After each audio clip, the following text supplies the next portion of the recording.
For the thousands in attendance and the millions watching around the world, we are live and amplified. So let's get ready to podcast. Fire it up.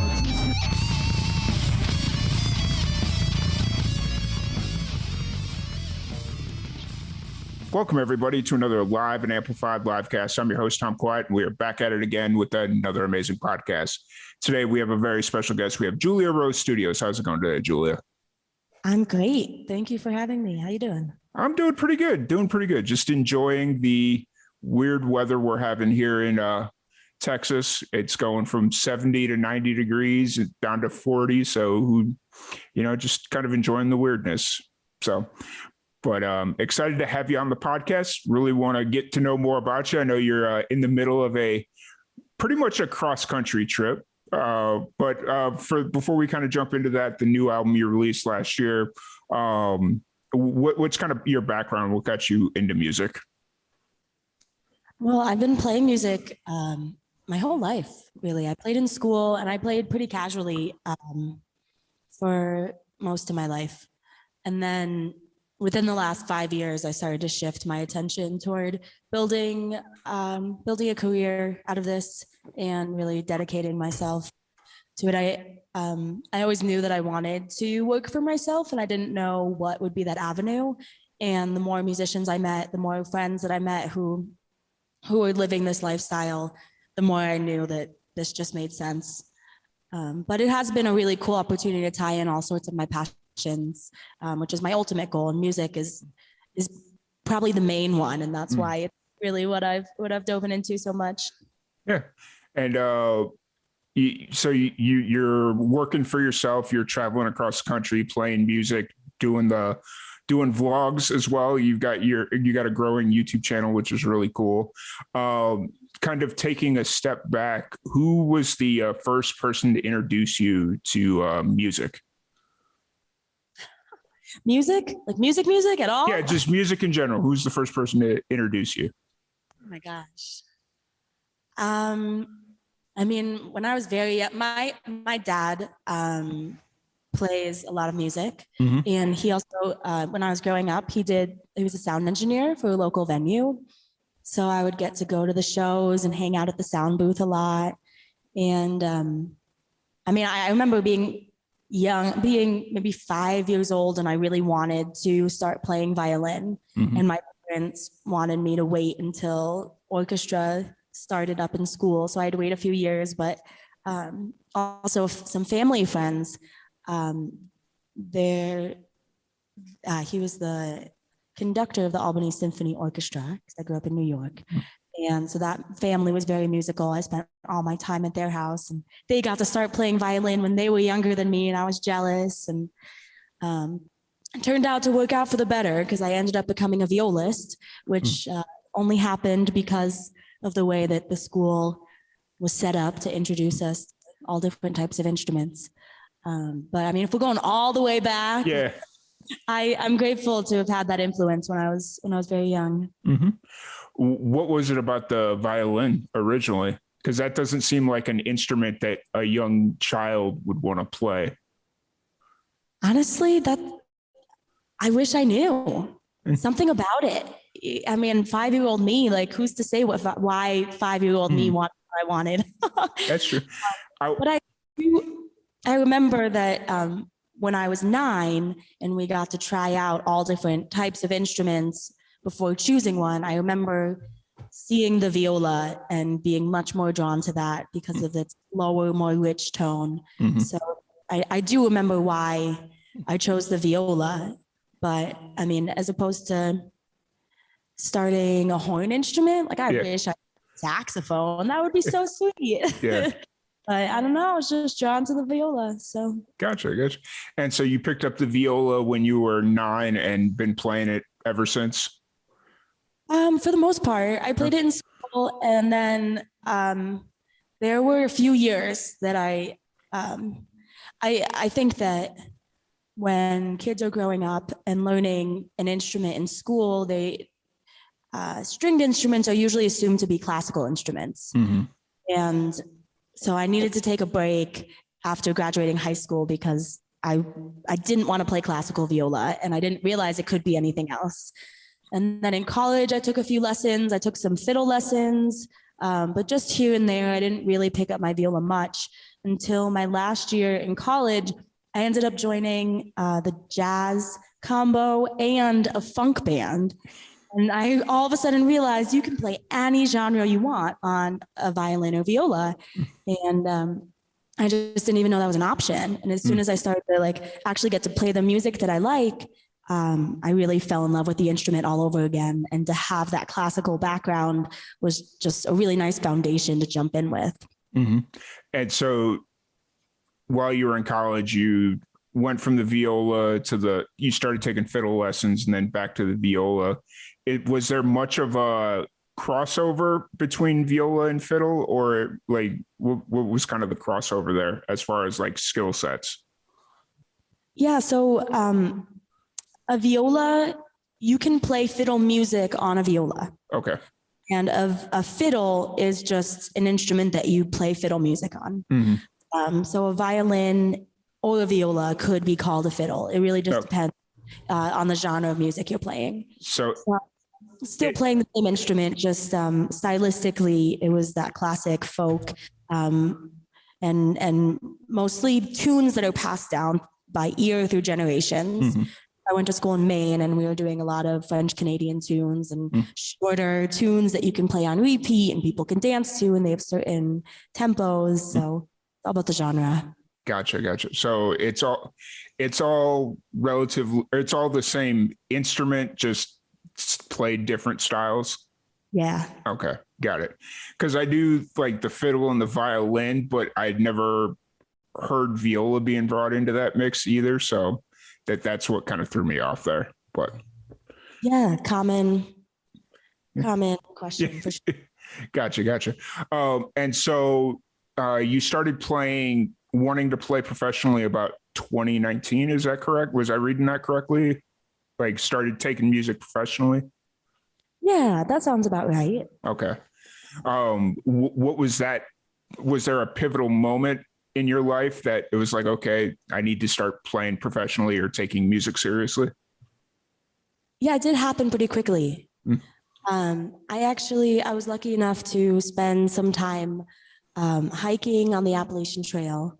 And so I was living in the woods and I thought I was going to walk all the way from Georgia to Maine. And I had a ukulele with me. I ended up buying my first ukulele while I was hiking just because it was small and I could find a little plastic one. So I didn't mind if it got wet when I was hiking. And I found myself just sitting by the streams playing ukulele instead of walking. And at a certain point, I was like, okay, I'm done with this. I walked half of the trail. But then I ended up, I got an invitation right when I was in this point of transition. I was like, I don't know what to do. Like, my plans, I changed my mind and I don't know what to do with myself right now. And a friend from high school invited me to come start performing with her. Oh, well. So we started performing together and she kind of showed me the ropes a little bit. And it didn't work out as a long-term project, but it was enough to get me thinking like, this is a really cool option. And I'm going to try and build this for myself and build my own set and my own name, figure out my sound as an artist. And that was a really good segue to start playing with her and then to realize that I could create that for myself. For sure. I'm going to ask this just because I know in the back of my head, it's going to be bugging me if I don't ask this. When you say you walked half the trail, is that half the Appalachian Mountains or was it like a smaller trail that you were on? I was on the Appalachian Trail. Okay. I walked from Georgia to Pennsylvania. I did 1,200 miles. Okay. It was the trail itself. I just didn't walk all the way to Maine. Okay. Because I knew there was something like that similar. I had a buddy that did the similar thing, but over in the Rockies where like, I don't remember exactly where it started. What's that? Yeah, that. Yeah. The CDT. Yeah, he walked that for I think a summer. I think he did it on summer vacation or something. And so when you brought that up, I was like, I have to ask because hiking's not my forte, but you know, I so I I don't, I haven't hiked much since that chapter. gotcha. Gotcha. And so you've been on the road for a good minute now. When did you start traveling as far as when did you get the RV? When did you start traveling with the RV? Yeah, so this has been a dream of mine for a long time, this lifestyle, and probably a few years. And I've been on the road now for 7 months. Okay. But this was in the works for a lot longer because I've gone on road trips before, but I wanted to see if I could make this lifestyle sustainable and just be a nomad, and use my music as my means of supporting my travels. So I guess I also had the goal. I really wanted to release my first album before I hit the road, so that I would have that music to work off of. It's much easier to work on a project like that when you're stationary. You know, when I'm traveling, there's so much I'm always working on. It's hard to sit down and create something as complete as an album. So I released my album and I bought my RV last spring, so almost a year ago, but it took me probably 4 months to actually hop on the road. And I had this all planned out. I kind of like had this big plan and a lot of this whole timeline, and it was a lot to fit in. I always bite off more than I always am ambitious with my plans. But I was able to get everything ready and hit the road last August. Wow. I admire that because I've always considered myself kind of nomadic in nature, but never been able to fully commit to a nomadic lifestyle of just getting in the RV or getting into the car and living off of it. Just because I like to have that security of a continuous paycheck that I don't have to necessarily worry about. But I stick to my nomadic feelings of about every 2 years. It's like, okay, I got to go somewhere else. I can't stand to sit here anymore. So I good. I think it's all about balance, and it's all about finding what works for you, you know, and there's a lot of compromises that, you know, what you give up in comfort, you gain in freedom is what to me. And it's very true. I mean, I'm figuring out this lifestyle. I'm able to find more and more comforts within this lifestyle. But I think that there's a lot of human needs that can be harder to satisfy when you're traveling so often. For sure. I 100% get what you're talking about. So now that you've been on the road for about 7 months, the album's been out for about 7 months, or when in 2021 did the album release? I dropped it to Spotify, I believe on September 1st, Okay. which was the first week of being on the road. I had my my album release party at the end of August, where that was like the CD was available to people in person, but the music wasn't available anywhere else yet. And that was a really special show. It was at Nectar's in Burlington, Vermont. I played with the full band, played my album start to finish. So that was really cool. And then the week I hit the road, I released the album to Spotify. And each week after that, I was sharing music videos from the Sauntering Studio series, which essentially those are the music videos for the album. Okay. Awesome. So when you started working on the album, what was the original idea for it? Did you set off to release an album, or were you just kind of writing music with no end goal originally? It was really intentional, for sure. The whole compilation. I wanted it to be a bit of a concept album. And just like all really fit together. So I actually wrote all of the lyrics before I started writing any of the songs. So I had this arc of the context and the lyrics would all tie together. And And then I had a list of all sorts of things all sorts of like components and features and little ideas that I wanted to go somewhere in the album. And then it was actually during quarantine that I finally had time to just sit down and go through and put everything together. But it was very intentional. The whole layout was already imagined before I actually jumped into writing songs. Gotcha. And then where did you end up recording it? Was it in New York, in Vermont? Where did you record the album? I recorded it in my apartment, actually, Okay. In Vermont. And there's one song that actually was recorded inside the Grand Canyon. Oh, wow. Yeah. I was lucky enough to get to go rafting through the Grand Canyon. And I almost didn't go because I was like, I have to write this album. But I was like, no, I need to just write the album in the canyon and we'll be good. Yeah. So I bought a small speaker recording device that goes into my phone and recorded SoundCloud in the Grand Canyon, which you can tell if you watch the music video, you can see clips of that. Yeah. Does my audio sound like it's cutting in and out to you? It does, but I think it's more signal, not necessarily the. Okay.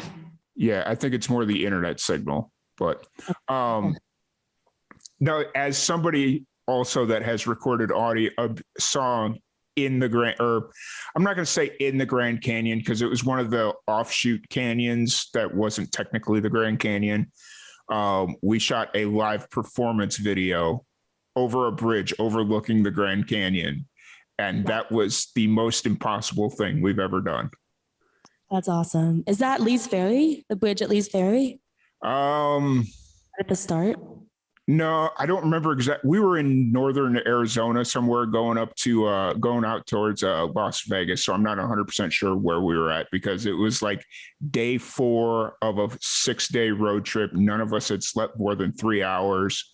And it was just kind of like, you know what, we're here. Let's do this. I have no idea where we're at, but yeah. So. That's awesome. I have a photo of it somewhere. I could send that to you on Instagram. There's a photo of it somewhere. So, but like just all the wind, all the wild animals, and just like all the natural, not disasters, but like noises that come in. It was just like, I don't know if this is ever going to get released, but yeah, it was wild. There's a lot for sure to consider. Yeah. But when you recorded your song, you were actually down in the Grand Canyon because you were whitewater rafting? Yeah. Okay. So there is a little bit of the river in the background. But I was in the canyon for 3 weeks. Okay. I had and it was a lot of time in the boats, but we also had a few days off where we just hung out on the land for the day, and a lot of people went for hikes, but I chose to just sit there and get as quiet, find as quiet of a spot as possible and write a song. And so this song, did you actually write it while you were there and then record it as well? Yeah, so I play by ear a lot, and a lot of the songs that I write while I sing them. So I kind of craft the sound and rearrange the tracks and write it as I sing it. I write it by singing it. Okay, gotcha. So it's very organic in that way. Yeah. Gotcha.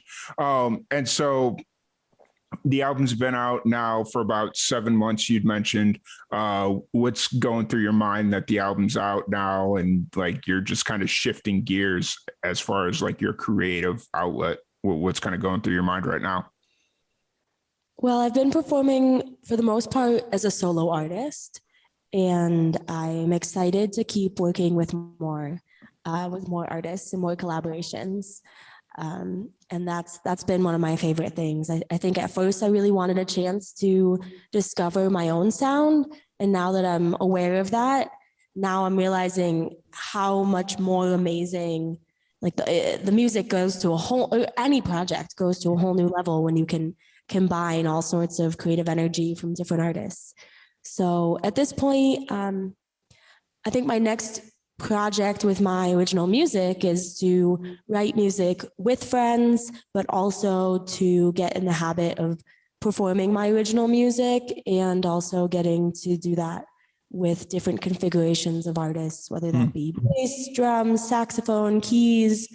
Just to bring other people on board really helps shape the sound into more of what I want it to be. Yeah, and making it possible, also probably making it possible for musicians that you don't work with on a daily basis, because since you are on the road, I'm sure you don't have a full band with you at the ready anytime you want to play. Definitely. Yeah. I do want to have more of a written out structure for my music to make it easy for people to hop on and know a more specific part rather than kind of feeling it out, which I've had such amazing shows hiring new friends along the way. So many artists are so talented. It's easy enough for us to put things together without a ton of a background to working together. But there are definitely a lot of things. I mean, so many things I want to keep working on. For sure, for sure. So the name of the album is Time Is Now. Why did you decide to name it Time Is Now? That was actually kind of a last minute change. Okay. A long time I was wondering what to call this album, and Time Is Now is one of the songs off the album. And I think it fits the overall essence of all of the pieces. I wanted something to kind of capture my intentions because a lot of the lyrics are about intentions and about being present and mindful and self-aware and reflective. And Time Is Now embraces all of those intentions behind the piece. Gotcha. And then, so the album's out now for anybody that's listening. They can get it on Spotify. Is there still hard copies available? Yes, I wish I'm thinking if I even have one within arm's reach, I probably. Gotcha. Yes, there are CDs. Okay. So that's available now for anybody interested. They can find it on Spotify and then your website. But you also released the live recording of Ground Cloud, which I believe we've mentioned in this podcast. I'm trying to remember if you mentioned it in the podcast or it was before we were talking before the podcast. But you recorded that as a live recording at Nectar's. Why did you decide to live record that song specifically? I have the whole album live recorded, actually. Okay. And then that was my favorite. So I decided to release just that one song.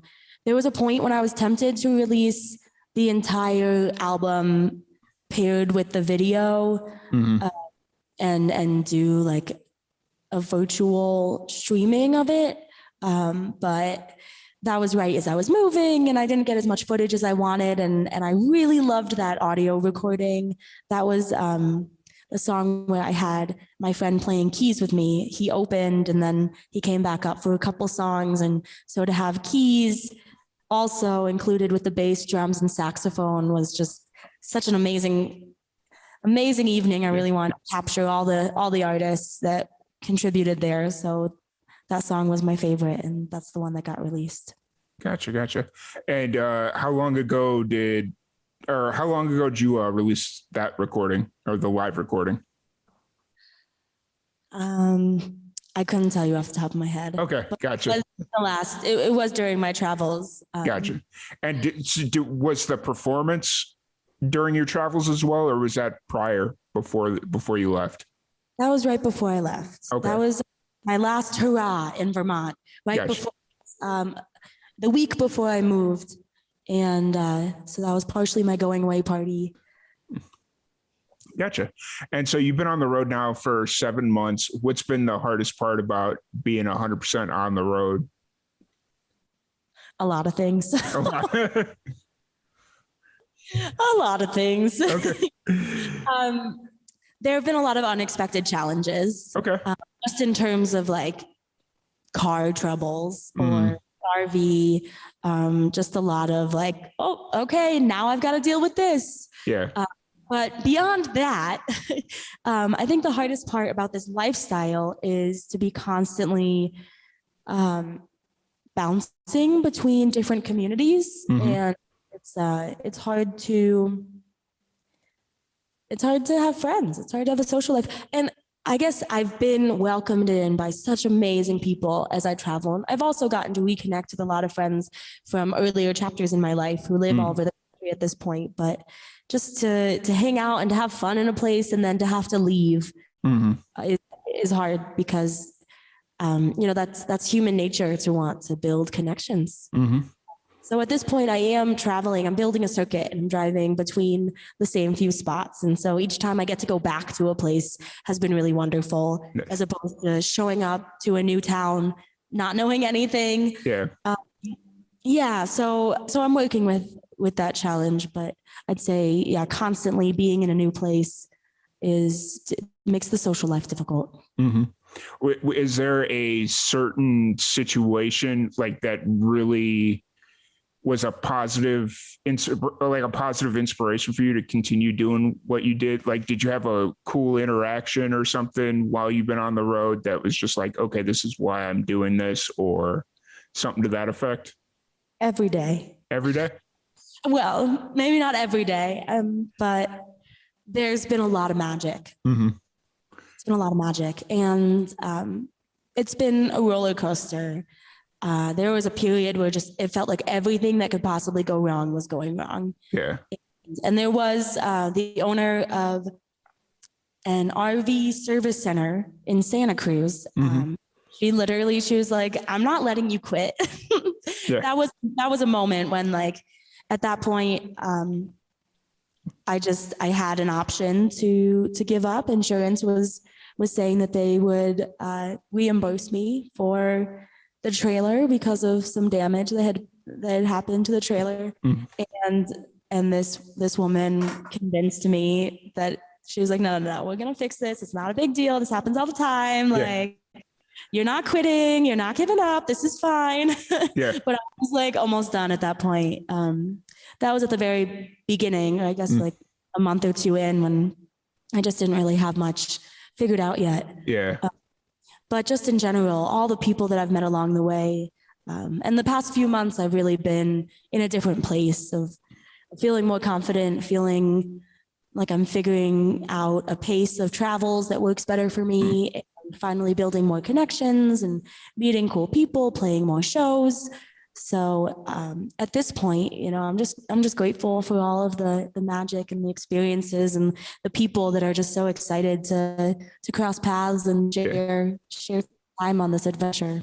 Yeah. And so you'd mentioned that you're in Reno now.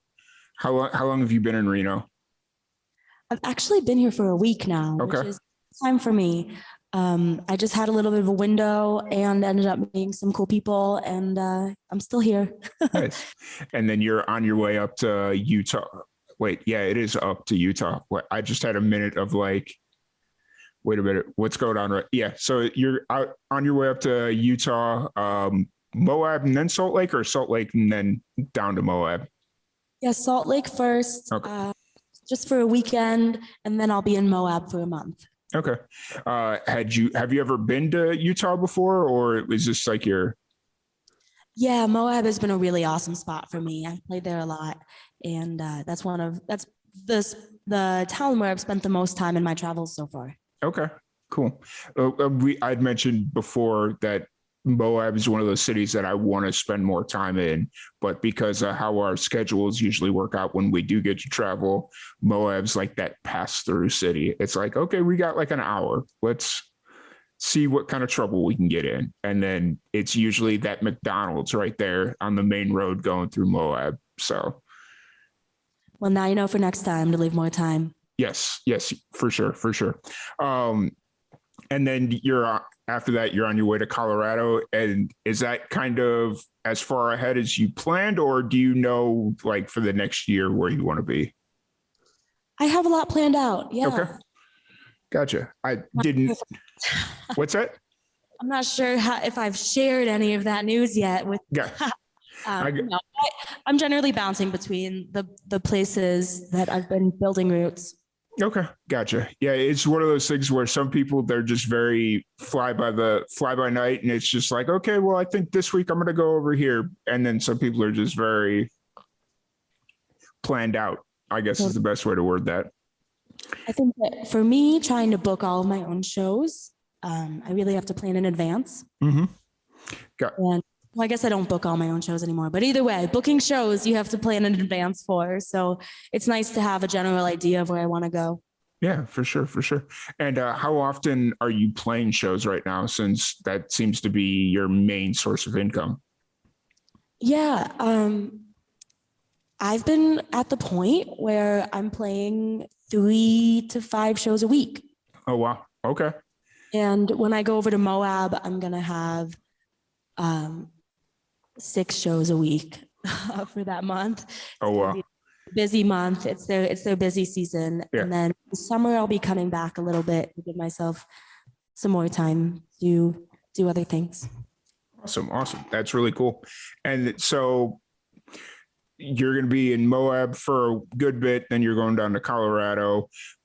Throughout this time, you're going to be playing live music, but you're not really in the writing phase right now. You'd mentioned that you're kind of more working on the visual components. Is that live shows and then like video stuff as well, or is it just live shows? Yeah, videos are a big priority of mine. I have a lot of fun combining my music with outdoor adventures. Mm-hmm. As I said, I'm using this as a platform to combine all of my passions. Mm-hmm. So these outdoor adventures are a big one. And I've been befriending a lot of people in the extreme sport community of various types of sports, but I'm getting ideas from them and excited to jump into a new phase of music videos.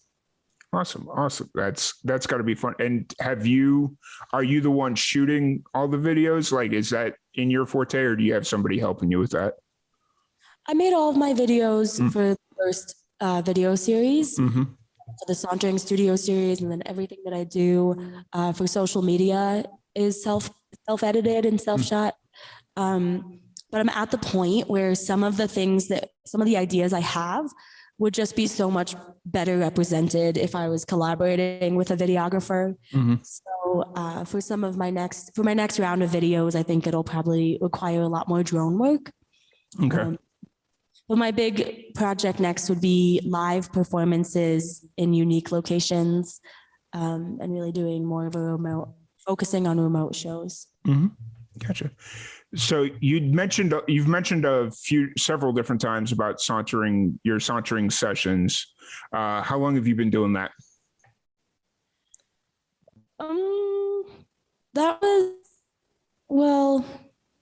That started the same time that I dove into my music. Okay. I'm trying to think. I guess honestly, I started making my music videos before I actually even wrote my songs. Yeah, I just had so many ideas. I think I get so excited about the videos that those things were all happening side by side. Yeah, I gotcha. And it's all your music, or are you bringing other musicians into that fold as well? Well, it's my album. Okay. Yeah, but it's mostly me. Okay. At this point, actually, the Sauntering Studio series, what's on YouTube right now, is the audio version that is just me playing. Okay, gotcha. Just wanted to clarify because I know some people bring in other musicians and do like live performance stuff for that.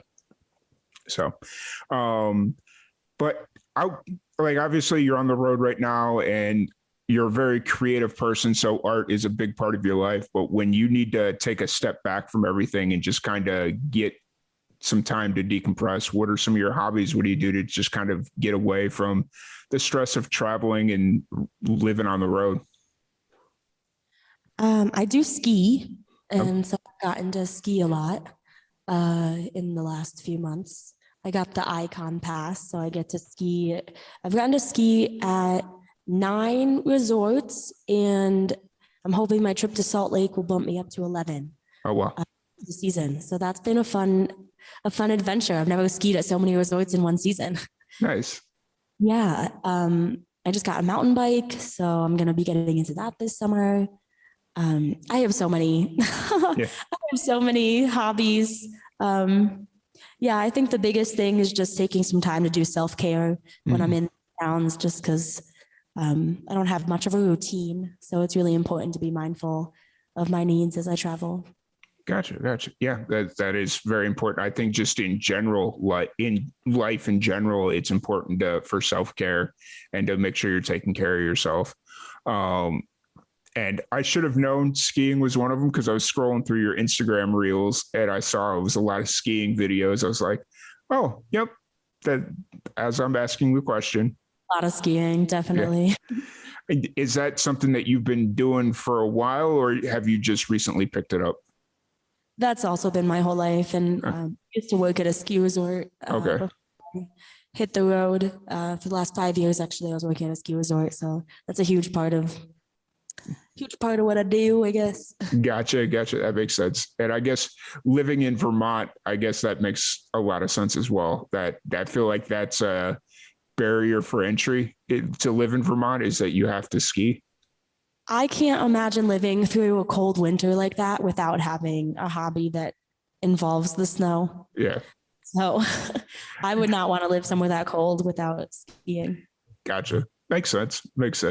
But yeah, so I don't want to keep you too much longer here. For anybody that wants to check out your updates on your travels or listen to your new album or catch a live show or just interact with you on social media in general, where's the best places for them to do that? Yeah, that's a great question. Julia Rose Studios is my artist name.